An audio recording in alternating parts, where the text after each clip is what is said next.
hapuskan. Dulu ada 2-3 orang di Ulu Kelang daripada zaman tahun 80-an dikatakanlah. Duk ulang benda tu ya benda sama. Talib tak boleh, wirid tak boleh, maulid tak boleh, tawassul tak boleh, tabarruk diri syirik masuk neraka.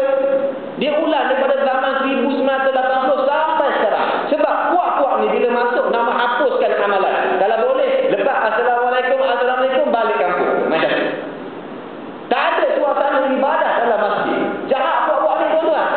Kita nak menghidupkan amalan Islam. Kita Ahlussunnah wal Jamaah nak menghidupkan amalan Islam. Nah, jadi puak ni, okay, yang kita akan nyatakan pada malam ini siri yang pertama lah. Kalau ada ruang siri yang kedua, siri yang kedua pula. Kena bersiri benda ni. Sebab kita bila jelas mana-mana fahaman yang bercakap ni, kita buat dengan pengajian ni. Tak mau cakap kosong saja. Ada dalil, kita bawa bukti. Ni bukti-bukti. Tak kata ustaz ni fitnah pula mengatakan memandai-mandai. Jadi dia kata di sini, fahaman Wahabi ni istilah gerakan nama Wahabi ni sandaran kepada seorang nama dia Muhammad bin Abdul Wahab. Muhammad macam orang kata dulu ajaran sesat Rasul Melayu. Nisbah kepada Haji Kahar dekat Pemusah sana, Ulu Kelang. Ajaran Rasul Melayu mengaku sebagai Nabi, Rasul utusan untuk orang Melayu, nisbah kepada Haji Kahar, orang yang bernama Haji Kahar. Wahabi disandarkan kepada Muhammad bin Abdul Wahab. Muhammad bin Abdul Wahab dikata di sini, kita baca sedikit. Dia kata yang telah mendorong para pengikutnya mengkafirkan umat Islam dan menghalalkan darah mereka. Ini sejarah.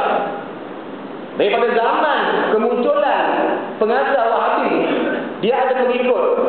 Sebab mula-mula ayah dia, iaitu nama dia, ayah dia akan disebut seorang ulama dalam mazhab Hanafi, yang akan dinyatakan nanti insyaAllah. Kemudian dia kata mengkafirkan umat Islam. Tujuan dia sebab apa mengkafirkan umat Islam? Sebab orang Islam tak ikut fahaman yang dibawa oleh Muhammad bin Abdul Wahab. Apa fahaman yang dibawa pada masa itu? Tak boleh ziarah kubur, tak boleh bertawassul.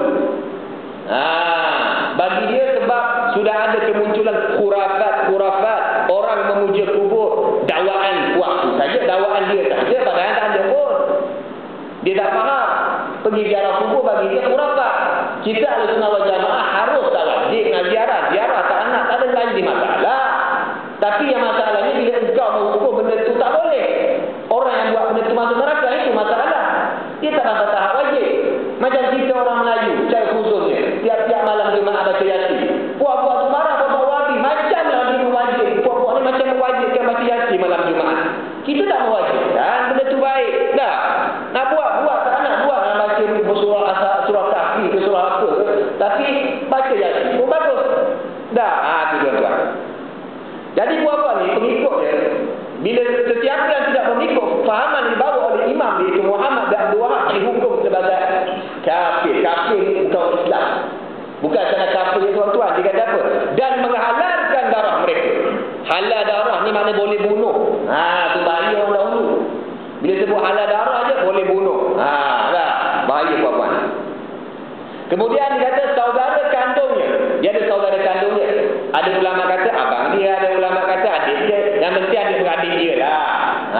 Nama dia Syekh Sulaiman. Syekh, orang yang ada ilmu jugalah. Syekh Sulaiman bin Abdul Wahab. Ini saudara kandung dia sendiri. Dia kata apa? Sering memberi peringatan kepada umat Islam di zamannya agar tidak mengikut ajaran kufur Muhammad bin Abdul Wahab. Dia beri peringatan pada orang luar, kamu jangan ikut saudara kandung aku ni. Sebab dia membawa pahaman yang menyeleweng. Apa yang menyeleweng itu? Iaitu menghina ulama. Sebab ayah dia mula-mula suruh dia pergi belajar talaki, berguru dengan ulama. Dia pergi sekejap, kemudian dia balik. Dia kata pada ayah dia, mereka yang ayah kata ulama tu bukan ulama, dihina lagi. Menghina ulama ni tak boleh. Sebab menghina ulama serta mengkafirkan umat Islam. Sebab tu Nabi SAW berkata, siapa yang berkata kepada saudaranya Muslim, ya kafir, dia mengkafirkan orang Islam, sesungguhnya kekufuran itu kembali balik pada dia yang jatuh kufur. Jangan kita mudah-mudah mengkafirkan orang Islam. Ni Nabi sebut ni. Orang zaman sekarang dia satu penyakit. Wahabi dan yang bukan Wahabi pun suka sangat mengkafirkan orang Islam. Nampak ada kafir, tagut, murtad, ini macam. Bahaya tu kalau dia tak betul kufur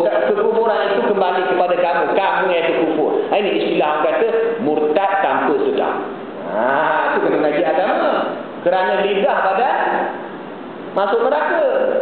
Nah, dia. Kemudian dia kata apa lagi tuan? Fakta ni yang saudara saya Syekh Sulaiman bin Abdul Wahab dia tulis 2 kitab. Dia cerita kebahayanya saudara channel itu. Nama satu kitab itu tuan-tuan, nama dia Faslul Khitab fi Raddi ala Muhammad bin Abdul Wahab. Itu satu kitab bahasa Arab lah. Dan satu lagi kitab Sawa'iqul Ilahiyah fi Raddi ala Al-Wahabiyah. 2 kitab dia tulis dedah ke penyelewengan saudara channel ini terhadap orang awam, di hadapan orang awam, supaya orang Islam yang lain tak ikut kesesatan dia. Itu dia. Kita zaman sekarang ni kalau ada berani kita bermaksiat, sembunyi-sembunyi, mempertahankan, tak apa. Tak ada amanah dengan ilmu. Dah tahu orang tu menyesat, tak boleh cerita lah. Mula-mula tegur lah.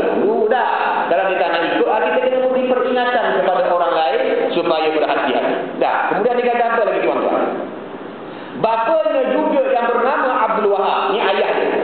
Muhammad tadi itulah yang disandarkan Wahabi nisbah dia. Sebab adat orang Arab ni dia suka digelar yang belakang-belakang. Kalau nama keluarga dia ambil yang belakang, nama kumpulan, nama tempat dia ambil yang belakang. Dia tak sebut gerakan Muhammadi. Dia sebut Wahabi. Wahabi itu kembali kepada nama ayah dia Abdul Wahab. Padahal yang ini bukan ayah dia, si Muhammad ini. Tapi ada kebiasaan Arab macam tu. Dah, dia suka yang belakang-belakang. Kita ni suka yang depan-depan ringkas. Orang nama Abdullah kita panggil lah, Abdul Rahman panggil Mat. Dah, ada orang Melayu. Arab ni dia belakang. Nisbah kepada bukan nisbah kepada ayah dia, kepada Muhammad. Itu ada orang Arab lah. Dah. Jadi bapa dia ni bernama Abdul Wahab, salah seorang alim ulama dalam mazhab Hanbali. Di dalam Islam ada 4 mazhab yang diiktiraf. Hanbali, Syafi'i, Maliki, Hanafi. Ini kita sebut mazhab Hanbali. Dan kata ulama, mazhab Hanbali lah mazhab yang paling banyak sekali kena fitnah.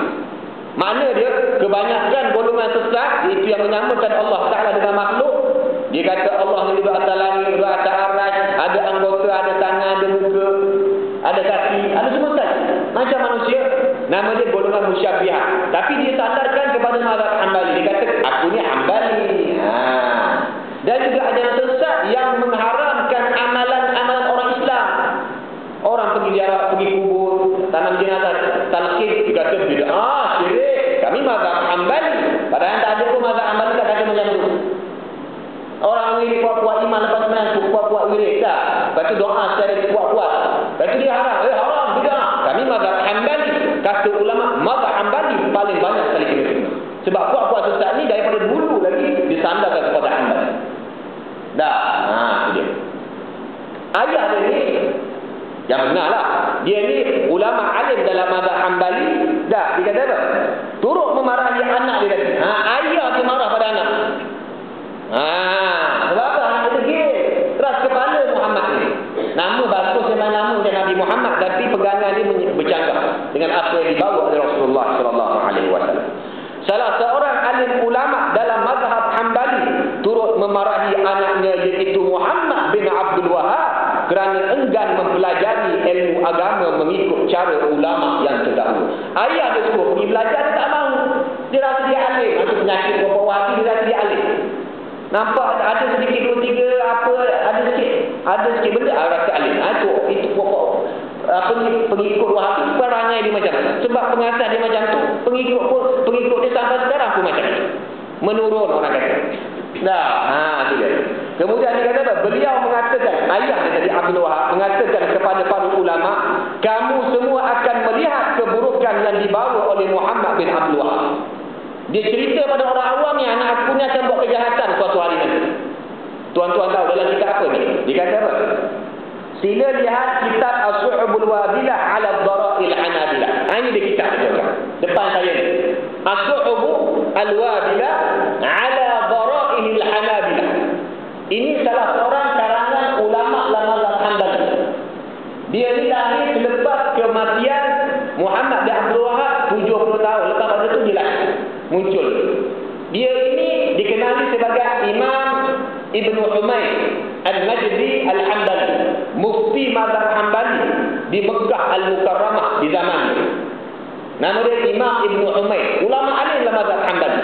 Dia tulis satu kitab, nama dia As-Suhubul Wadilah ala Dhara'il Hanabilah. Ini nama kitab. Cetakan Maktabah Al-Imam Ahmad di Timur Tengah. Tapi kitab ni jarang, payah nak jumpa. Dia asalnya banyak kitabnya, tapi pokok Wahabi lebih banyak. Dia beli kitab ni banyak-banyak, dia baca. Supaya generasi yang akan datang tak tahu apa itu Wahabi. Jarak bapak ni. Nah, ini bukti dia. Masih ada lagi. Dalam muka surat 275, ini kitab menceritakan tentang sejarah ulama-ulama ataupun imam-imam dalam mazhab Hanbali mengikut turutan. Okey, alif apa, ba apa, ta, sampailah huruf ain. Tak payahlah. Tapi bila sampai huruf ain tu, jadi ain kita sebut Abdul Wahab, ayat kepada Muhammad tadi dah. Dia kata apa? Bila sampai huruf ain dia kata Abdul Wahab bin Sulaiman bin Ali bin Mushrif dah At-Tamimi An-Najdi. Dia kata apa? Dia kata wa huwa walidun, ni makna kata-kata dia, wa huwa walidu Muhammadin sahib da'wah allati intashara syararuha fil afaq. Dia kata Abdul Wahab ni nak cerita ni bukti lepas. Dia kata ayah kepada seorang nama dia Muhammad, iaitu yang menyebarkan dakwah yang jahat. Mana dakwah dia yang menyeleweng itu tersebar di pelosok dunia. Makna dia, kitab ni mendedahkan